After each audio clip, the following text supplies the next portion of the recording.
Hey guys welcome all of you to career with us. So mock test मैं एक और लेके आ चुका हूँ। आपकी स्क्रीन पर आपको दिख रहा होगा और थोड़ा सा लेट हो चुका हूँ क्योंकि यहाँ पर यार थोड़े से लाइट के इशू चल रहे हैं पिछले 1-2 दिन से, तो इसलिए मॉक भी लाने में थोड़ी प्रॉब्लम हो रही थी। गर्मी बहुत पड़ रही है तो इसलिए थोड़ा लेट हो गया, नहीं तो मॉक आपका जल्दी आ जाना था। चलिए अभी बिना टाइम वेस्ट की शुरू करते हैं। तो आपने वुमेन बटालियन का क्वेश्चन पेपर तो देख ही लिया होगा। अगर आपने नहीं देखा तो चैनल पर मैंने पूरा A to Z live solve करवाया, तो उसमें 1-2 क्वेश्चन शायद गलत हो गया था, तो वो मैंने नीचे कमेंट में कर दिया था। एक तो जीसी मुर्मू वाला था आंसर था, वो मैंने शायद एस के सिन्हा बता दिया था, और दूसरा चौथा वो था पावर की यूनिट से लेके, तो उसमें भी मैंने थोड़ी सी गलती कर दी थी। गलती नहीं हुई थी एक्चुअली, मेरा अभी उस टाइम क्या होता है ना कि अगले क्वेश्चन की तरफ ध्यान होता है और लाइव में इतना कुछ चल रहा होता है, लगातार चैट पे भी ध्यान देना होता है, और मेरा और 1-2 जगह भी ध्यान चल रहा था कि आपको आवाज़ क्लियर आ रही है या नहीं आ रही है, तो इसलिए मेरे से वो गलती से मैंने वॉट सेकंड बोल दिया था। एक्चुअली वॉट तो होती पावर की यूनिट है, लेकिन उसके आगे सेकंड भी था। तो जब किसी के आगे टाइम ऐड मल्टीप्लाई होता है ना पावर के साथ, तो वो एनर्जी की यूनिट बन जाती है। तो एक कैंडिडेट ने मेरे को बहुत अच्छे से बता दिया कमेंट में, उसका बहुत बहुत थैंक यू, और वो मैंने कमेंट में भी उसको करेक्ट कर दिया है। उसकी जो यूनिट है वो होगी वोल्ट एम्पेयर। वोल्ट एम्पेयर कैसे होगी देखिए, पावर क्या होता है, पावर का फॉर्मूला होता है वोल्ट इंटू करंट, यानी कि वोल्टेज इंटू करंट। वोल्टेज की यूनिट क्या होती है वोल्ट, करंट की क्या होती है एम्पेयर, तो इसलिए उसका आंसर था वोल्ट एम्पेयर। तो उसकी तरफ मेरा ध्यान ही नहीं गया, एक्चुअली मैंने वो ऑप्शन देखा ही नहीं।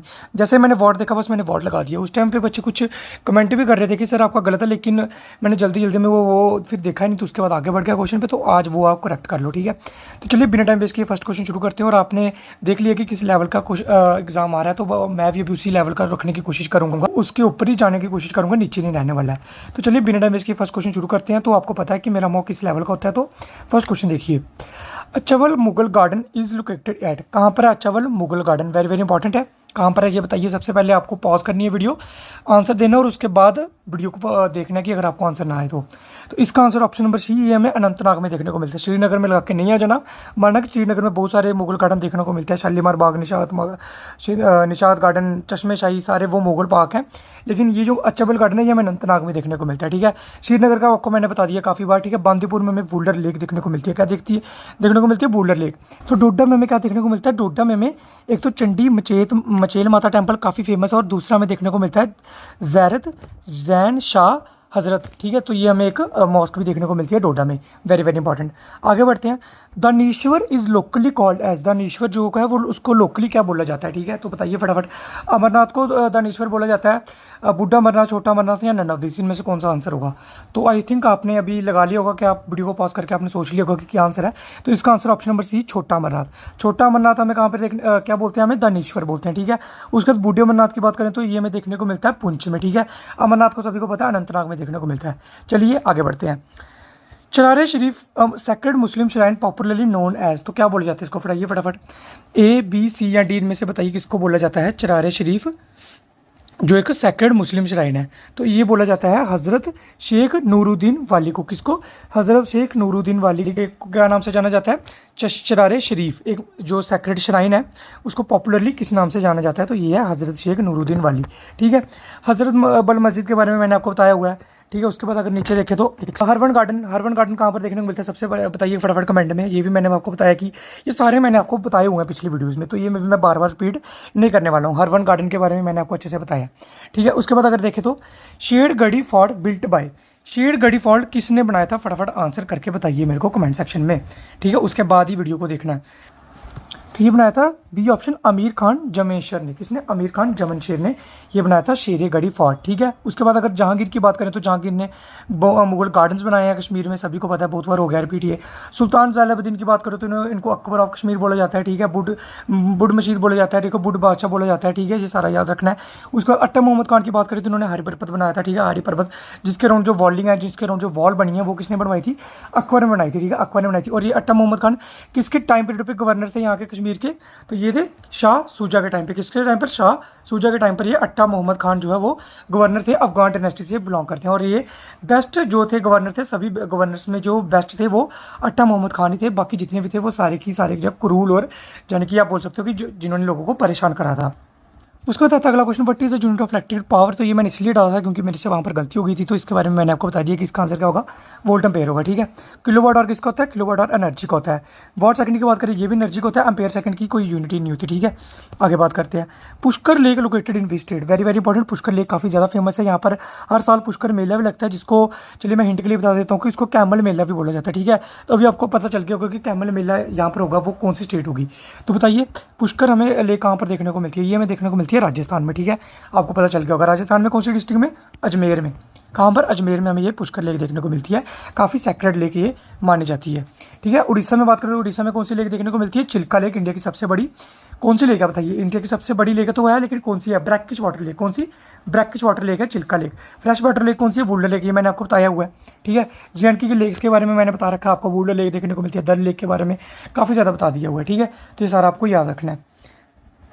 17th अगला क्वेश्चन है, 17th parallel line, parallel line भी है यहाँ पर। ठीक है, parallel line lies between which two countries, कौन से दो कंट्रीज के बीच में 17th पैरेलल लाइन लाई करती है, इंडिया और चाइना के बीच में, नॉर्थ कोरिया और साउथ कोरिया के बीच में, नॉर्थ वियतनाम और साउथ वियतनाम के बीच में, या US और कनाडा के बीच में। फटाफट आंसर कमेंट में बताइए।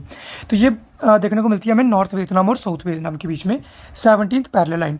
नॉर्थ कोरिया और साउथ कोरिया की बात करते हैं, इनके बीच में हमें देखने को मिलती है 38th पैरेलल लाइन। कौन सी, 38th पैरेलल लाइन। इंडिया और चाइना के बीच में मैंने बहुत बार बता रखा है, मैकमोहन लाइन देखने को मिलती है, और इंडिया और पाकिस्तान के बीच में रेड क्लिफ लाइन देखने को मिलती है, और US और कनाडा के बीच में देखने को मिलती है 47th पैरेलल लाइन। ठीक है, कौन सी, 47th पैरेलल लाइन। चलिए मैं एक और क्वेश्चन बता देता हूँ, यहाँ पर अंडमान एंड निकोबार के बीच में हमें कौन सा चैनल देखने को मिलता है, तो हमें देखने को मिलता है 10 डिग्री चैनल। कौन सा channel, 10 degree channel Andaman and Nicobar island के बीच में। इंडिया और ये यहाँ पर इंडिया और इंडिया के श्रीलंका के बीच में क्या देखने को मिलता है, तो ये हमें देखने को मिलता है पार्क स्ट्रेट। क्या, PAL के पार्क, STRAIT स्ट्रेट। तो ये आपको सारी की सारी एक्स्ट्रा इन्फॉर्मेशन याद रखनी है। ठीक है, आगे बढ़ते हैं। अगला क्वेश्चन है, battle of Plassey was fought in, battle of Plassey कहाँ पर, कौन से ईयर में लड़ी गई थी, 1757 में, 1857 में, ठीक है, 1764 में, या 1760 में। बताइए फटाफट आंसर। तो ये लड़ी गई थी 1757 में।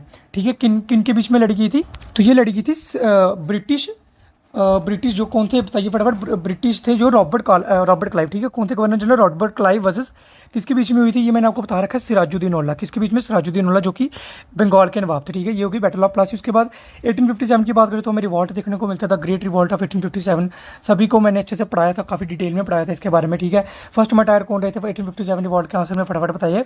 फर्स्ट मटायर, ठीक है, फर्स्ट मटायर यानी कि जो पहले शहीद रहे थे। ठीक है, पहले जो फर्स्ट मटायर रहे थे, बताइए कमेंट में, आपको ये सारा बताना है कि कौन सबसे पहले यहाँ पर शहीद हुए थे 1857 के रिवॉल्ट में। फर्स्ट मटायर किसको बोला जाता है। उसके बाद 1764 की बात करें तो 1764 में बैटल ऑफ बक्सर देखने को मिलती है। ठीक है, क्या देखने को मिलती है, बैटल ऑफ बक्सर, जो कि किसके बीच में हुई थी, हेक्टर मनरो और जो नवाब थे वो 3 थे। कौन थे, शाह आलम सेकंड। ठीक है, उसके बाद है सिराजुद्दीन-औला, जिनकी पहले भी हो गई थी बैटल ऑफ प्लासी में। तो उसके बाद आते हैं एक और मीर कासिम। इन तीनों की फाइट किसके साथ हुई थी, हेक्टर मनरो के साथ, जिसमें फिर से जो है ब्रिटिशर जीत गए थे। ठीक है, 1764 में। चलिए आगे बढ़ते हैं। वट इज़ द एक्सटेंशन, एक सेकंड रुकना, थोड़ा सा यहाँ पर दिख नहीं रहा है, चलिए अब दिख रहा होगा। What is the extension file of power point. आपसे वो .tx वाला क्वेश्चन पूछा गया था वुमेन बटालियन में, अगर आपने पेपर देखा होगा तो अब मैंने इसी तरह का एक क्वेश्चन सिमिलर लाया कि बताइए पावर पॉइंट का जो, एक सेकंड, पावर पॉइंट का जो एक्सटेंशन फाइल होती है उसका जो फॉर्मेट होता है वो क्या होता है, जल्दी बताइए। .txt होता है, .pdf होता है, .doc होता है, या .ppt होता है, तो जल्दी बताइए इसका आंसर क्या है। तो इसका आंसर है .ppt। ठीक है, वेरी वेरी इंपॉर्टेंट, याद रखना है, पूछा जा सकता है आपके एग्जाम में। किसका एक्सटेंशन फाइल होती है, पावर पॉइंट की। ठीक है, .doc की बात करें तो ये किसकी होती है, MS वर्ड की। ठीक है, उसके बाद अगर बात करें तो .txt की, ये नोटपैड की होती है। ठीक है, ये सारा का सारा याद रखना है। .pdf की कहाँ से होती है, .pdf सभी से हम निकाल सकते हैं एक्सटेंशन फाइल। ठीक है, तो ये याद रखना है, वेरी वेरी इंपॉर्टेंट क्वेश्चन। अगला क्वेश्चन है, who was a prime minister of Britain at the time of 1857 revolt. यानी कि 1857 के रिवॉल्ट के टाइम पर ब्रिटिश प्राइम मिनिस्टर कौन थे। इस तरह से क्वेश्चन, रिलेटेड क्वेश्चन मैंने आपको बताया पूछे जाते हैं आजकल, डायरेक्ट नहीं पूछते हैं आपसे, ऐसे पूछा जाता है कि बताइए उस टाइम पे वो कौन था, ये कौन था। तो ये मैंने आपको बताया, जैसे कांग्रेस का मैंने आपको बताया था, कांग्रेस के टाइम पर जब बनी थी कांग्रेस, A.O. ह्यूम ने फाउंडेशन करी थी, उस टाइम पर कौन थे, लॉर्ड डफरिन थे। ये काफ़ी बार मैंने बता दिया हुआ है। तो बताइए ब्रिटिश जो प्राइम मिनिस्टर थे रिवॉल्ट ऑफ 1857 के टाइम पे, तब कौन थे। तो ये थे हमारे लॉर्ड कैनिंग थे, एलमेंटस्टोन थे, लॉर्ड माउंटबेटन थे, या क्लेमेंट एटले थे। तो बताइए, तो ये थे हमारे बी ऑप्शन, लॉर्ड पेलमेंटस्टोन। तो ठीक है, ये आपको याद रखना है, very very important question. Lord Canning की बात करें तो ये गवर्नर जनरल थे उस टाइम के जब 1857 का रिवॉल्ट हुआ था। आगे बात करें, लॉर्ड माउंटबेटन ने हमें माउंटबेटन प्लान दिया था जिसके अकॉर्डिंग इंडिया और पाकिस्तान के 2 हिस्से हुए थे। ठीक है, क्लेमेंट एटले की बात करें तो ये बताओ फटाफट। ये मैंने आपको बताया था जब हम पढ़ रहे थे हिस्ट्री, और मैंने आपको अच्छे से बताया था कि क्लेमेंट एटले कौन थे प्राइम मिनिस्टर, मतलब कब थे। आई होप आप सभी ने आंसर दे दिया होगा कमेंट सेक्शन में। तो ये थे जब हमें इंडिया को इंडिपेंडेंस मिली थी। ठीक है, तो ये उस टाइम प्राइम मिनिस्टर थे ब्रिटेन के, तो ये आपको याद रखना है। उसके बाद बात करते हैं how many schedules are there in Indian constitution. Indian constitution में टोटल शेड्यूल कितने हैं, तो ये हैं हमारे 12। ठीक है, इसमें कुछ भी दिमाग लगाने की जरूरत नहीं है, 12 बस आपको याद रखना है। चलिए अगला क्वेश्चन देखते हैं, the tropic of cancer doesn't pass through. तो इन्होंने पूछा है ट्रॉपिक ऑफ कैंसर किन स्टेट से पास नहीं करती है। ठीक है, नहीं करती है। ठीक है, नॉट डजंट पूछा है, तो ये नहीं लगा के जाना कि कौन कौन सी स्टेट से करती है। ठीक है, तो tropic of cancer total 8 state से पास करती है। कितनी? 8 स्टेट से। बता देता हूँ आपको कौन सी हैं वो। राजस्थान, गुजरात, मध्य प्रदेश, झारखंड, झारखंड के बाद छत्तीसगढ़। ठीक है, छत्तीसगढ़, वेस्ट बंगाल, त्रिपुरा और मिजोरम। तो ये सारी की सारी जो है स्टेट यहाँ से ट्रॉपिक ऑफ कैंसर पास करती है। और मैंने कौन सी नहीं बताई? उड़ीसा नहीं बताई। तो इसका मतलब क्या आंसर आ जाएगा? डी ऑप्शन एकदम आपका सही हो जाएगा जहाँ पर। अगला क्वेश्चन देखते हैं, in which treaty Maharaja Gulab Singh paid 70 lakh Nanak rupees to buy Kashmir. 70 lakh rupees Nanak Sahib rupees इन्होंने ब्रिटिशर्स को दिए थे, इन्होंने कश्मीर खरीदा था गुलाब सिंह ने, ये मैंने आपको बताया। तो कौन से ट्रीटी में इन्होंने खरीदा था? तो इन्होंने खरीदा था ट्रीटी ऑफ अमृतसर में 16 मार्च 1846 में। Very very important question. Treaty of Lahore किसके बीच में हुई थी? दिलीप सिंह और ब्रिटिशर्स के बीच में हुई थी ट्रीटी ऑफ लाहौर, जिसमें इन्होंने जो पेनल्टी रखी थी फाइट की, जो फाइट हुई थी तो उसकी जो पेनल्टी रखी थी कुछ करोड़ रुपीज़, तो ये नहीं दे पाए थे, उसकी वजह से इन्होंने जो कश्मीर ब्रिटिशर्स के हवाले कर दिया था। तो ठीक है, ये इंपॉर्टेंट क्वेश्चन है, पूछा जाता है एग्जाम में। आगे का क्वेश्चन है इकोनॉमिक्स से है, तो इंडियन इकोनॉमी बताइए क्या है? Indian economy is a social economy है, कैपिटल इकोनॉमी है, मिक्स्ड इकोनॉमी है या कॉमनल इकोनॉमी है? तो इकोनॉमी के बारे में थोड़ा सा बता देता हूँ यहाँ पर। देखिए, सोशलिस्ट इकोनॉमी होती है जिसमें पूरा का पूरा कंट्रोल क्या होता है? गवर्नमेंट का होता है। ठीक है, किसका होता है? गवर्नमेंट का। कैपिटल इकोनॉमी में किसका होता है कंट्रोल?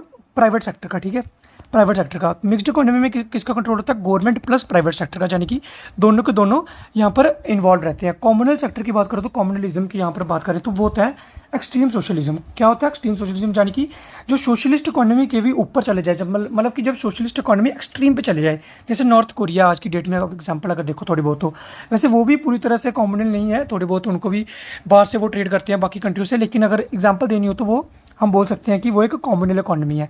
वैसे आपसे एग्जांपल पूछेंगे नहीं, मैं से आपको समझाने के लिए बोल रहा हूँ। तो आपको आई थिंक पता चल गया होगा कि अभी इंडियन इकोनॉमी कौन सी है, तो ये आपकी मिक्स्ड इकोनॉमी। ठीक है, इसमें गवर्नमेंट आप देखते हो, गवर्नमेंट प्लस प्राइवेट सेक्टर दोनों की इन्वॉल्वमेंट रहती है। ठीक है, तो ये हो गया आपका इकोनॉमी का क्वेश्चन। अगला देखते हैं। तो चलिए आज के लिए इतने क्वेश्चन ही रखते हैं। होप आपको ये वाला भी लेक्चर अच्छा लगा होगा। अगर अच्छा लगा तो लाइक करके बता देना और दोस्तों के साथ शेयर कर देना।